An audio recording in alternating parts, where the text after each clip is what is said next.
Vampires are dangerous, but so irresistible. I think they really represent temptation. You know they're bad, but you just can't help it. That's what's the most fascinating at the end. In life, what's attractive is what is forbidden, defiance, danger, or else it's not so much fun.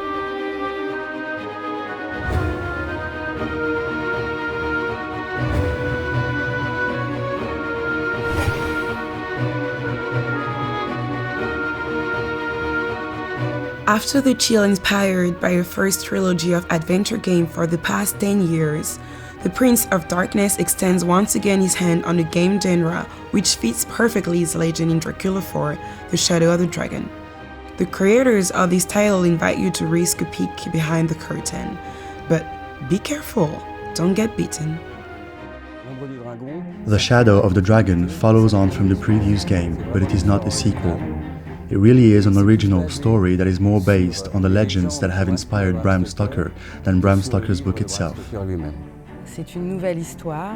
This is a whole new story that deals with the origins of the myth around Dracula. Who was he, how did he become a vampire, and can anyone or anything on earth put him in the shade?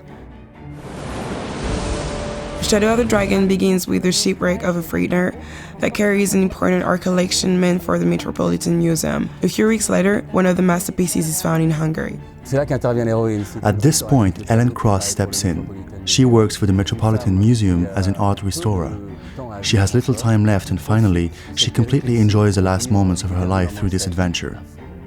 Helen does not suspect that this apparently simple mission is about to take her throughout Europe on the steps of a Venice portrait that might be that of Velázquez's prince, the famous Vlad Tepes. The heroine, Helen Cross, is a strong young woman affected by a very severe orphan disease since she's a little girl. This disease built her character. She has been hiding this disease to everyone, which allows her to keep the best tasks, or else she would be assigned to lower tasks. This way, she can take part in adventures and enjoy her passion, restoring masterpieces. She is natural, she is elegant but not sophisticated. She has short hair because it's more convenient. But above all, she's a woman of character. The player will encounter a large variety of characters. For instance, one of her main allies is Adam Stoker, Bram Stoker's imaginary grandson. The adventure is based on a scenario, of course, but there are several optional interactive action sets that allow the players to go into the character's background in depth, as well as into the origins of Dracula. L'origine de Dracula. And the lock is jammed. This game does not require a lot of dexterity or swiftness, but some reflection and observation.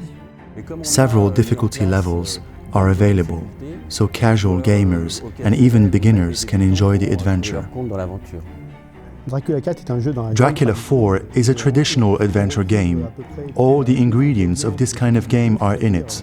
Exploration, collecting and combining objects to add interaction, a lot of dialogues, varied characters with a specific psychological profile, and above all, a lot of puzzles, all different and original.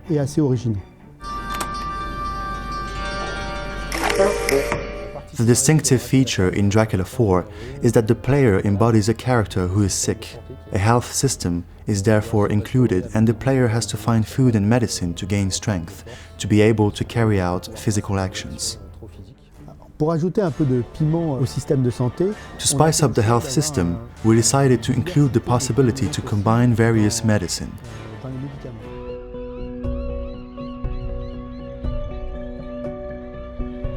Dracula 4 offers a double interface. You can play with the mouse, like in any classic adventure game, or use the touch mode throughout the game. Actually, the game is built like a journey. The players discover several sceneries, from Whitby, England, to Istanbul in Turkey or Budapest.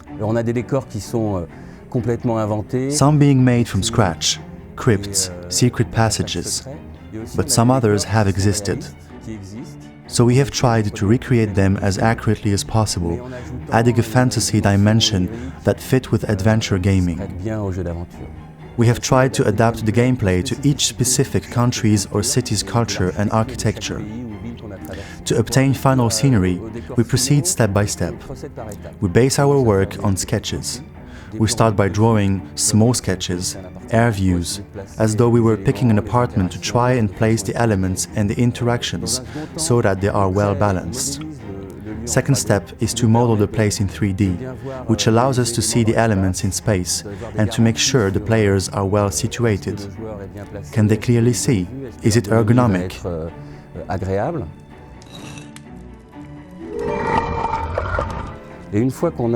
And once we have all this info, we start the integration into the game. Developers integrate the data, code the interactions, and the puzzles on patterns. Those patterns will simultaneously be integrated by the developers and created by the 3D graphic designers. This is where the graphic designers bring creativity with their own perception of things to also enhance the creator's vision.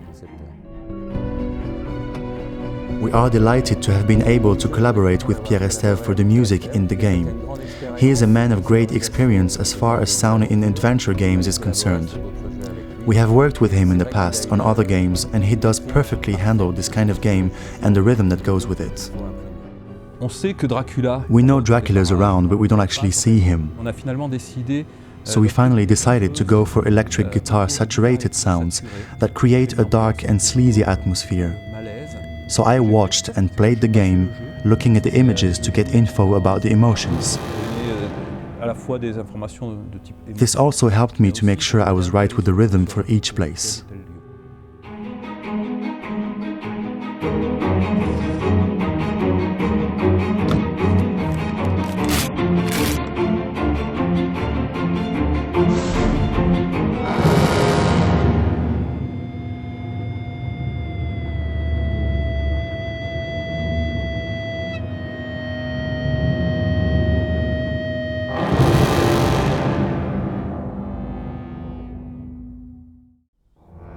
Allow me, I'm thirsty.